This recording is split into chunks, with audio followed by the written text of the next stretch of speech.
Taste the Daily. மத்திய நிதியமைச்சர் நிர்மலா சீதாராமன் விலைவாசி கட்டுக்குள் உள்ளது என்று கூறியது அப்பட்டமான பொய் என்று பொதுமக்கள் குற்றம் சாட்டியுள்ளனர். மத்திய பட்ஜெட் தனியார் நிறுவனங்களுக்கான பட்ஜெட் என்றும் இந்த பட்ஜெட்டால் ஏழை எளிய மக்களுக்கு எந்த ஒரு பயனும் அளிக்காது எனவும் பொதுமக்கள் வேதனை தெரிவித்துள்ளனர்.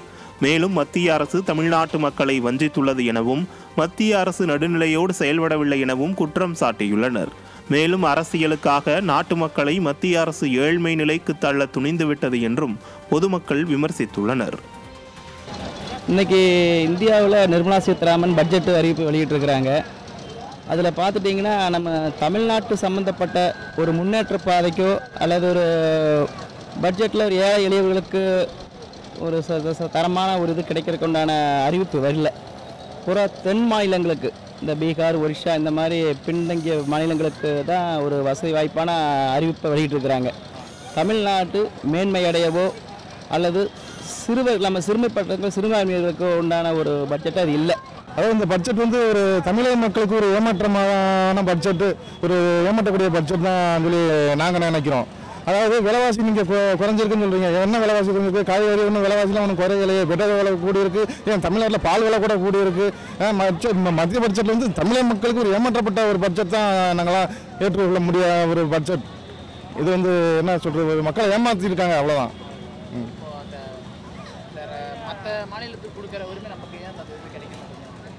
அதாவது நம்ம தமிழக மக்கள் வஞ்சிக்கப்பட்டிருக்காங்க.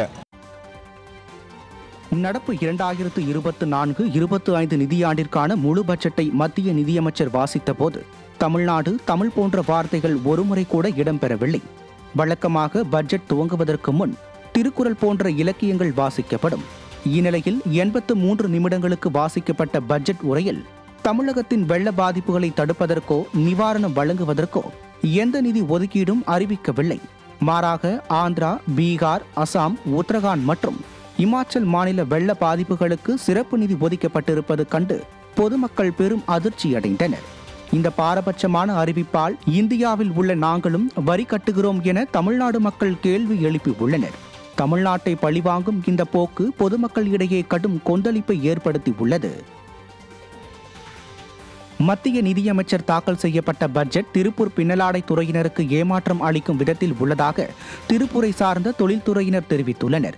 இதுகுறித்து பேசிய திருப்பூர் ஏற்றுமதியாளர் மற்றும் உற்பத்தியாளர் சங்க தலைவர் முத்துரத்தினம், சிறு குறு நிறுவனங்களுக்கு போதுமான அளவு திட்டங்கள் இல்லை என்றும் நலிவடைந்த நிறுவனங்கள் கடன் உதவி பெற திட்டங்கள் எதுவும் இல்லை என்றும் தெரிவித்தார்.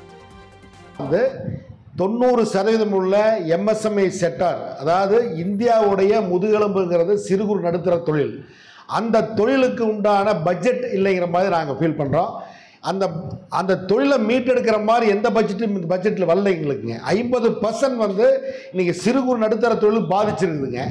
அவங்க தொழில்விட்டே வெளியே போயிட்டாங்க. அவங்க மீண்டும் இந்த தொழிலை தொடங்குறதுக்கு உண்டான வாய்ப்பாக இந்த பட்ஜெட் வரும்னு நினச்சா வரல. போக்குவரத்து தொழிலாளர்களுக்கான 15வது ஊதிய ஒப்பந்த பேச்சுவார்த்தை குறித்து தொழிற்சங்கங்கள் போக்குவரத்து துறையினருடன் இன்று மாலை முத்தரப்பு பேச்சுவார்த்தை நடத்துகின்றன. போக்குவரத்து தொழிலாளர்களுக்கான 15வது ஊதிய ஒப்பந்த பேச்சுவார்த்தையை தொடங்க வேண்டும் என அண்ணா தொழிற்சங்க பேரவை உள்ளிட்ட அனைத்து போக்குவரத்து துறை சார்ந்த தொழிற்சங்கங்களும் தொடர்ந்து வலியுறுத்தி வருகின்றன. 14வது ஊதிய ஒப்பந்த பேச்சுவார்த்தை காலாவதியாகி 2 ஆண்டுகளுக்கு மேலாகியும் இதுவரை 15வது ஊதிய ஒப்பந்தத்தை அமல்படுத்துவது தொடர்பாக எவ்வித நடவடிக்கையும் விடியாதிமுக அரசு மேற்கொள்ளவில்லை. இது தொடர்பாக கடந்த 6 மாதங்களுக்கும் மேலாக பல்வேறு கட்ட போராட்டங்களையும் 18க்கும் மேற்பட்ட தொழிற்சங்கத்தினர் நடத்தி வருகின்றனர். இந்த நிலையில் இன்று மாலை 4 மணியளவில் தேனாம்பேட்டையில் தொழிலாளர் நலத்துறை இணை ஆணையர் தலைமையில் இந்த முத்தரப்பு பேச்சுவார்த்தை நடக்க உள்ளது. மாஞ்சோலை தேயிலை தோட்ட தொழிலாளர்களை வெளியேற்றிவிட்டு புலியை வளர்ப்பது ஏன் என புதிய தமிழக கட்சி தலைவர் டாக்டர் கிருஷ்ணசாமி கேள்வி எழுப்பியுள்ளார். உயிர் நீத்த மாஞ்சோலை தேயிலை தோட்ட தொழிலாளர்களுக்கு அஞ்சலி செலுத்துவதற்காக திருநெல்வேலி ரயில் நிலையத்திலிருந்து ஊர்வலமாக வந்த புதிய தமிழக கட்சி தலைவர் டாக்டர் கிருஷ்ணசாமி தாமிரபரணி ஆற்றில் இறங்கி உயிர் நீத்த தொழிலாளிகளுக்கு அஞ்சலி செலுத்தினார். இதையடுத்து செய்தியாளர்களை சந்தித்த டாக்டர் கிருஷ்ணசாமி மக்களின் வாழ்வுரிமையை பறித்துவிட்டு சூழல் சுற்றுலாவை வளர்ப்பது ஏன் எனவும் மாநில அரசின் செயல்பாடு மாஞ்சோலை தேயிலை தோட்ட தொழிலாளர்களை பொறுத்தவரை நேர்மையாக இல்லை என்றும் குற்றம் சாட்டினார். விடியா அரசின் அறிக்கை உயர்நீதிமன்றத்தில் தாக்கல் செய்யப்பட்டதில் சமூக நீதி இல்லை என்றும் குற்றம் சாட்டியுள்ளார். இவங்க வந்து மாஞ்சோலை தேயிலை தோட்ட தொழிலாளர்களை வெளியேற்றுவதில் உள்நோக்கம் இருக்கிறது என்று நான் சொன்னபோது அது என்ன உள்நோக்கம் என்று நம்முடைய ஊடக நண்பர்கள் கேட்டீர்கள். அந்த உள்நோக்கம்தான் நேற்று மதிவேந்தன் சொன்னது வந்து அதை எக்கோ டூரிசம் பண்ண போகிறாங்க. அது எப்படி ஆயிரக்கணக்கான தொழிலாளர்களை வெளியேற்றிட்டு அது என்ன புலி வளர்க்குறது, எலி வளர்க்குறது, அதுக்கு பிறகு காட்டை வளர்க்குறது, மாட்டை வளர்க்குறது, தொழிலாளர்கள் இல்லாமல் வந்து எந்த இடத்துல வன உரிமை சட்டத்தின்படி வன உரிமை சட்டத்தில் என்ன சொல்லுதுன்னா இட் இஸ் இன்செப்பரபிள். அங்கே வாழக்கூடிய வனத்தில் வாழக்கூடிய மக்களையும் அங்கே வாழக்கூடிய மிருகங்களையும் வனத்தினுடைய வளர்ச்சியும் மூன்றையும் பிரிக்க முடியாது, ஒன்றோடு ஒன்று பின்னி பிணைந்துன்னு சொல்லியிருக்கிறார்கள். ஆனால் அந்த சட்டத்தை யாருமே படிக்கிறதுக்கு தயாராக இல்லை, அதை மனசில் வச்சுக்க தயாராக இல்லை.